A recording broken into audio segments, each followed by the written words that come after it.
Bagaimana cara mengatasi anak yang tantrum tanpa menggunakan kekerasan?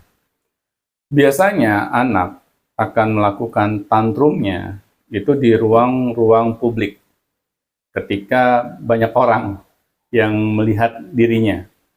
Nah, biasanya anak-anak juga melakukan hal ini kalau mereka memiliki keinginan yang ingin dipenuhi. Makanya mereka tantrum di depan orang tuanya. Kadang mereka jadikan itu sebagai senjata.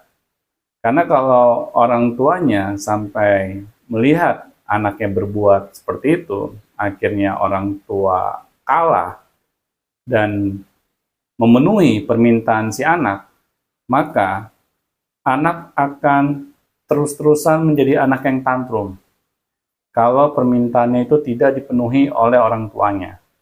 Nah, disinilah dituntut kesabaran kita sebagai orang tua. Jangan pernah kita malu ketika anak kita tantrum, terus kita segera memenuhi permintaan anak. Karena kalau kita sampai kalah sama anak yang tantrum, maka anak akan terus-terusan menjadikan hal ini sebagai senjata bagi orang tuanya kalau keinginannya tidak dipenuhi. Nah, orang tuanya memerlukan kesabaran dalam menghadapi anak yang tantrum. Kita jangan sampai terburu-buru memenuhi permintaan anak.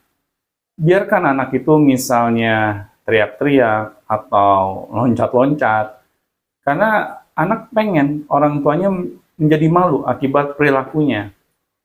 Kita sebagai orang tua harus tenang dalam menghadapi anak yang tantrum. Meskipun banyak orang yang melihat kita, ya, apalagi kalau di mall atau di ruang-ruang publik yang lain, pasti kita akan jadi bahan tontonan. Tapi kita nggak perlu khawatir.